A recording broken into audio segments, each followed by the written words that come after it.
my title here is that I'm a strategic planner. So I've been at Publicis for about 4 years as a strategic planner, and what that means is that I have to make sure that I fully understand what the business and communications problems are for our clients, and then I have to sort of work out the best way that I think the communications can help solve those problems. Sometimes it's not always about communications, sometimes it's about PR answers, or it might be a business problem that you have to solve, and could even be that you say, well, to be honest, it's about working something out inside the client itself. So it might be an internal marketing campaign rather than for consumers. So it's my job to kind of work out how best to solve that problem, and to then suggest what might be a better way of telling the story, and ultimately getting that communication into our creative department so they can produce the right words and pictures to solve that issue.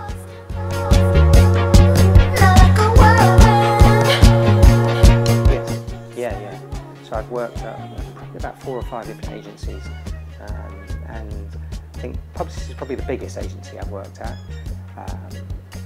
But I think the great thing about Publicis, even though it is a large agency, large organisation, obviously worldwide organisation, it feels quite small. So the atmosphere here feels like everybody knows each other, and there's not a lot of kind of process or red tape or bureaucracy that gets in the way.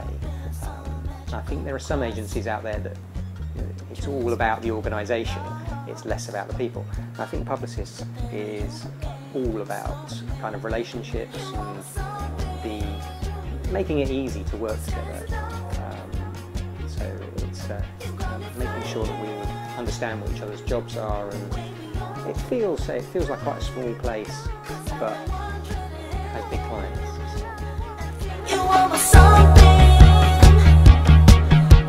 The Dacia brief is really all about how do you follow up the launch of the brand.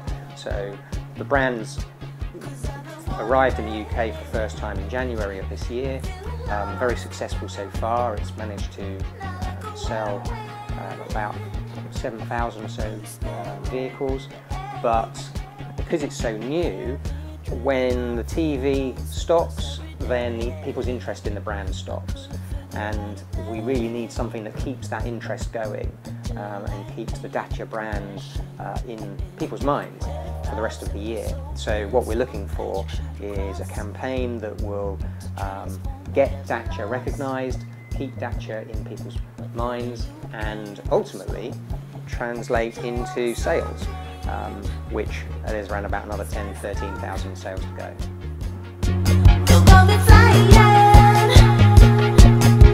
That's a very interesting question, because I think in the UK, Renault has always been a brand that people are very fond of. The advertising that, stemming back even from sort of 10 or 15 years ago, is still remembered very well by consumers today, even though they may never have really sort of purchased a Renault before. You know, they can usually tell us, oh yeah, I remember that advert, or I remember this advert, or I remember this particular car. So Renault has, say, got a fondness within the UK, and that's probably down to the fact that Renault is a brand that is warm, it's more human, it's kind of people-centric, so it's really putting the consumer and the car buyer first.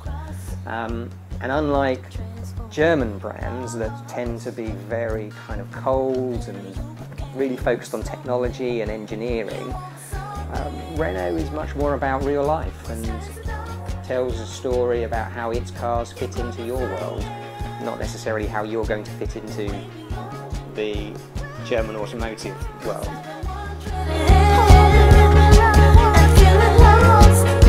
So what I would expect that I'd be getting back, say, an idea that could work across different types of communication. So it might work in press, it might work in PR, it could work online as well.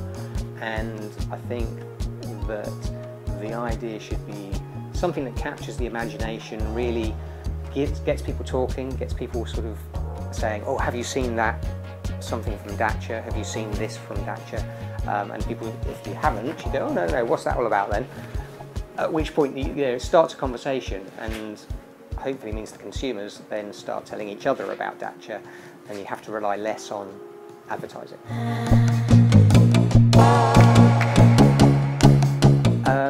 In general, I would say that it's all about your creativity. It's all about the ideas that you have.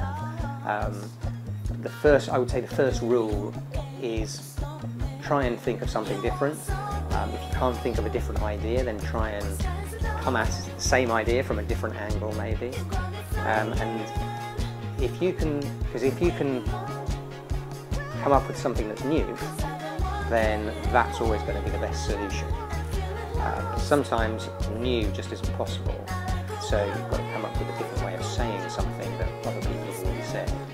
So you really have to kind of use all of your experience from different parts of life, things that you see every day in the street, or take yourself down to art galleries and use inspiration from absolutely every part of the world that you can possibly get in touch with. So read loads, go visit, say, exhibitions at museums, talk to different people and try and understand what their perspective are.